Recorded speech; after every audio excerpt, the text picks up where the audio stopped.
Since World War II, the Artero family has been trying to get back their land from the military.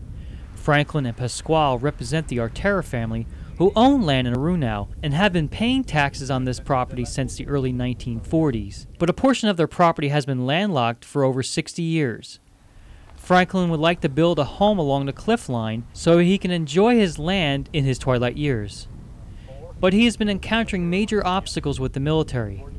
Franklin needs an easement to gain access to his land. But his brother Pasquale points out that the military appears to be building at will. Yet, if you see this thing behind us, this is a big clearing, and it runs over a mile. And I think the width is probably, what do you think, 10 yards wide? More than that, 20 yards wide, yeah. In March of this year, they sent a letter requesting assistance from Brigadier General Commander 36th Wing Philip Ruhlman. 4 months later, the Artero family received a response from the Navy's commanding officer, Captain Peter Lynch. In Lynch's letter, he wrote that in pursuit of an easement, it will require considerable time, effort, and expenses. According to Franklin Artero, this was a list of hurdles that could cost him thousands of dollars. I need the Environmental Impact Study, Endangered Species Act, National Historical Preservation Act, National Environmental Policy Act. And as Brother Pasquale mentioned, it's going to cost approximately around $20,000 just to get that study done.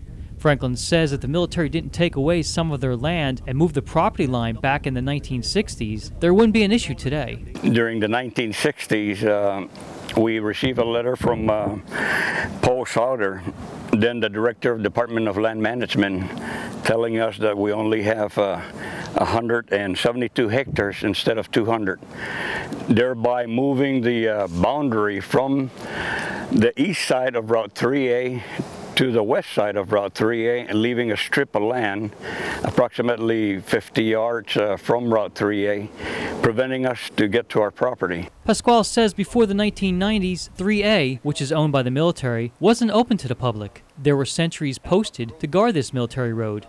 But he fears the military may close this road again.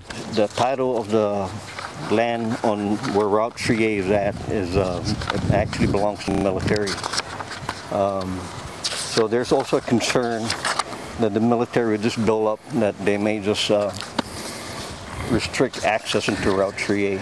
Despite the military restricting the Artero family from their land, they remain patriotic to the United States. As you can see, I'm wearing my airborne hat. I put 30 years in the front line myself. I have 4 children that are in the military. They're all commissioned. A daughter and a son that are full bird colonel, commander in the Navy, and lieutenant colonel in the Air Force. So we're still serving. My brother here is retired Army, our sister retired Army, and this is just the immediate family. And the rest of the Artero also are doing their share of their country. The Artero family hopes that the military and federal government will help them gain access to their land. The sign on this fence says it's military property, but 30 yards beyond this fence, it's private property owned by the Artero family. What the family hopes to get is an access road from here to there, gaining access to property they have not had in 60 years. David Macaluso, PNC News.